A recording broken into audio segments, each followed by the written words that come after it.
አሰላሙ አሌይኩም ወረህመቱላሂ ወበረካቱ። ትናንት ተከበራችሁ ወደ ቻናል ቤተሰቦች እንደስራቸው ነው። ሰላም ነኝ አልሐምዱሊላህ። በያላችሁበት ሰላም አንድነት ፍቅር ያምጣልን። ሀገራችን ኢትዮጵያን ሰላሟን አንድነቱን ያምጣልን። እንደው መቅረቴን አላህ ያዝልን። ለቤት አዲስ የሆናችሁ ሰብስክራይብ፣ ላይክ፣ ሼር ማድረጋችሁን አትርሱ። አበረታቱኝ።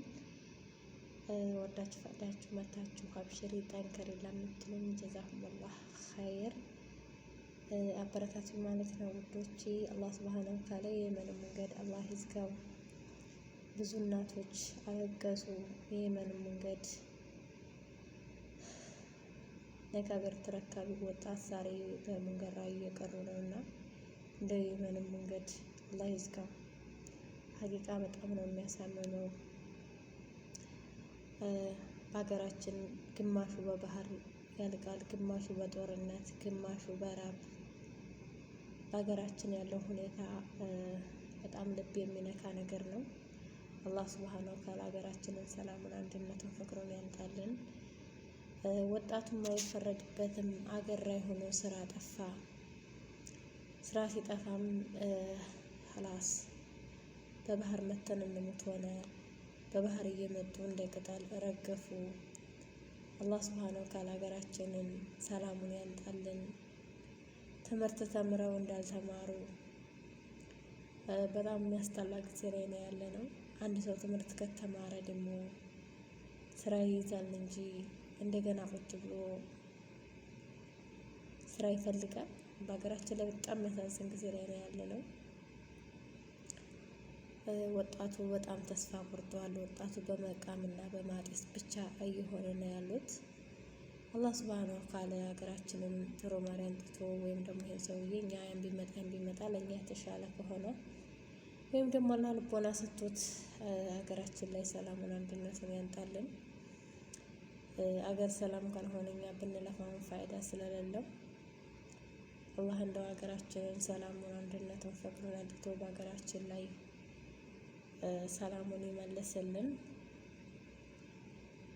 እንግዲህ ሙስሊም ለሆኑ ወገኖቻችን በባህር ለቀሩት አላህ ጀነቱል ፊርደውስን ይወፍቃቸው። ለሌሎች ወገኖቻችንም አላህ ሰብሩን ይስጣቸው። ቤተሰቦቻቸውን ከባድ ነው።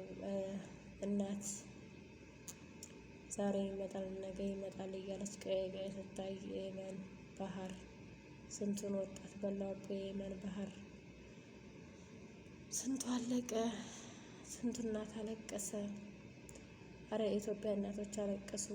አምና ጀምረው ስንት አመታቸው እንግዲህ ከ3 አመት በዛ በኮረራ ተጀምሮ ይዟል እሱ ኢትዮጵያ ላይ። ያ ረቢ አላህ ህዝነቱን ይመልስልን። ሀገራችንን ሰላሙን፣ አንድነቱን፣ ፍቅሩን ያምጣልን። በነገራችን ላይ የሀገራችን ሁኔታ ዝም የሚያስብል የሚያዘነጋ አይደለም። ሁላችንም በየሃይማኖታችን ዱዓ ልናደርግበት ይገባል። የማንኛችን ዱዓ ተቀባይነት እንደሆነ አይታወቅምና የአላህ ሀገራችንን ሰላም፣ አንድነት፣ ፍቅር ያምጣልን። ሁላችሁም በየሃይማኖታችሁ ዱዓ አድርጉ። ሀገራችንን ሰላሙን፣ አንድነቱን፣ ፍቅሩን ታመጣልን። በሀገራችን ላይ ሰው በሀገሩ ላይ ይኖራል። ሀገር ከሌለ መኖር አይቻልም። ወንድም የሞተ እንደው በእህት ይለቀሳል። አጎት የሞተ እንደው በአክስት ይለቀሳል። እናት የሞተ እንደው በአባት ይለቀሳል። አገር የሞተ እንደው በማን ይለቀሳል? አገር ተለለ ሙተን ሬሳችን እንኳ አገር ይግባ ነው የሚባለው። እንግዲህ አብዴን አገር አስገቧቸው ነው የሚባለው። አገር ከሌለው ወዴት ይከዳል?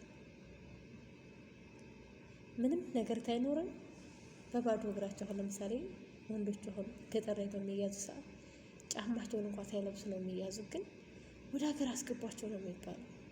አገራችን ተፈረሰስ ወዴት ይከድ? ያ ረቢ ያአላህ ረህመቱን እዝነቱን ይስጠን። ሀገራችን ላይ ያለውን ሰላም ይመልስልን። የሀገራችንን አንድነት፣ ፍቅር ያምጣልን። በጣም የሚያስፈራ ጊዜ ላይ ነው ያለ ነው። የሀገራችንን ሰላም፣ ፍቅር ይመልስልን። ሁላችሁም ወዳችሁ ፈቅዳችሁ ለምትከታተሉኝ ሁሉ ጀዛኩሙላህ ኸይር። አበረታቱኝ፣ ሰብስክራይብ አድርጉኝ። እንዳርግልኝ እፈልጋለሁ። ሀገሬ ገብቼ በጣም ደክሞኛል፣ ማረፍ እፈልጋለሁ። እናንተም ደግሞ አበረታቱኝ። ነገ ሀገር ሰላም ከሆነ በተሻለ ነገር ለእናንተ የሚጠቅም ነገር ይዤበት እመጣለሁ። እዛ ድረስ ግን እናንተ አበረታቱኝ ማለት ነው። ሁላችሁም በዱዓም አንረሳሳ። አላህ ሀገራችንን ሰላም ያንጣልን፣ የድሮውን ፍቅር ያንጣልን። የአላህ በመለስ ዜናዊ ምን አለበት? ኧረ መለስ ያስራል እንጂ እንደዚህ ሰው አይገለም ነበር። የአላህ አብይ አህመድ እንደው የአማራ ልጆች እንባ የማንኛውም የማያለቅስ እኮ የለም። በነገራችን ላይ የአማራ እናት ታለቅሳለች፣ የኦሮሞ እናት ታለቅሳለች፣ የትግሬ እናት ታለቅሳለች። የማን ነው የማያለቅስ? የማንም እኮ እናት የማያለቅስ የለም። የሁሉም እያለቀሰ ነው። እንደው ሀገራችን ላይ ሰላሙን ያንጣ። የማን ነው የማያለቅሰው? ሁሉም ቦታ ላይ እየተለቀሰ ነው። እንደው ሀገራችን ሰላሙን፣ አንድነቱን፣ ፍቅሩን ያንጣልን። ሁላችሁም በየሃይማኖታችሁ ዱዓ እንደራረግ። እንዲሁም ሶፋ፣ አልጋ፣ ቡፌ፣ ሀበሻ ቀሚስ፣ መጋረጃ የምትፈልጉትን የቤት እቃዎች ከፈለጋችሁ ቁጥር አስቀምጫለሁኝ ማዘዝ ትችላላችሁ ማለት ነው። ሁላችሁም በቅንነት ላይክ፣ ሰብስክራይብ፣ ሼር እያደረጋችሁ አበረታቱኝ። ኢንሻአላህ አላህ ሱብሃነሁ ካለ አላህ ሰላሙን፣ አንድነቱን፣ ፍቅሩን ያንጣልን። እንዲሁም ደግሞ ጠለም መታችሁ እንጥፋ ለምትሉ ልጆች እንደው አንድ ሰው እንኳን ምናልባት ይችን ሪከርድን ሰምቶ ሊቀየር ይችላል። እባካችሁ ጠለብ የመጣችሁ እህቶች እንጥፋ አትበሉ። በአሁን ሰዓት ተጠፍቶ ስራ የለም። በአሁን ሰዓት ጠለብ ብትሰሩ ነው የሚያዋጣው። እዚህ ወታችሁ ምንም አይነት ጥቅም የለውም። ወታችሁ በ5 ሰራችሁት ምን ፋይዳ አለው? ለኢጃዛ ቤት ይከፈላል፣ ሻምቦ ላይ ቅባት፣ ምንም ፋይዳ የለውም። እዛው በአረቦች ቤት ጠንክራችሁ ከሰራችሁ ቢያንስ ብትታመሙ ትታከማላችሁ። በይቃማችሁ ሀገር የሆነ ነገር ቢፈጠርላችሁ ቤተሰብ ማየት ትችላላችሁ። ባካችሁ አትጥፉ። እስከ ዛሬ ቢጠፋም ፋይዳ ያለው። አሁን ግን እየጠፉ ብዙ ልጆችስ ኢጃዛ ቤት እየተቀመጡ አእምሯቸው የጠፉት እየተነካ ነው። ባካችሁ እንጥፋ አትበሉ። ባላችሁበት ቦታ ሆናችሁ ጠንክራችሁ ከሰራችሁ ጠፍተው ከሰሩት ልጆች በላይ ነው የምትሰሩት። ባካችሁ ጠንክራችሁ ባላችሁበት ቦታ ስሩ። እንጥፋ አትበሉ። ጠፍቶ የሚሰራ ስራ የለም። በአሁኑ ሰዓት ስራ ጠፍቷል። አረቦቹ አሁን ኑሮ ውድ ሆኖባቸዋል። ቅናሽ ስራ ስለለመዱ አሁን በአንድ ሺህ ጠለብ አሁን ስለተከፈተላቸው ከላስ የሚጠፋውን ሰው ከበር አላሉትም። እኛም ቸገርን ጠለብ እናመጣለን። ለምሳሌ ሴትዮ አንቺ ከርሽ ጠለብ አመጣለሁ ነው ያለች። እስከ ዛሬ ግን ብር ጨምራለሁ እንጂ አከጅም ነበር የምትለው። አሁን ግን አመከጅ ተሆነ ቀደም ብላሽ ንገሪ ጠለብ አመጣለሁ ነው ያለችው። ስለዚህ እባካችሁ አትጥፉ። ወጥቶ ምንም የሚሰራ የለም። ስለዚህ እባካችሁ ጠንክራችሁ ስሩ። ወጥታችሁ እዚህ ጋር አሁን ለምሳሌ የማታውቁት ሰው ጋር ብዙ ነገር ሊያጋጥማችሁ ይችላል። እባካችሁ አትጥፉ። እባካችሁ ባላችሁበት ጠንክራችሁ ስሩ። እንዲሁም ደግሞ ምግብ የለም ለምትሉ ምግብ የመብላት መብት አላችሁ። አትፍሩ። እንቅልፍ ስራችሁን ተጨረሳችሁ በኋላ እንቅልፍ የመተኛት መብት አላችሁ። ሰውነታችሁን ሻወር መውሰድ መብት አላችሁ። ቅባት ሻምቦ ከሌላችሁ የመናገር መብት አላችሁ። ዝም አትበሉ። ጠዋት ቁርስ ስራ ታገቡ በፊት ቁርሳችሁን መብላት አለባችሁ።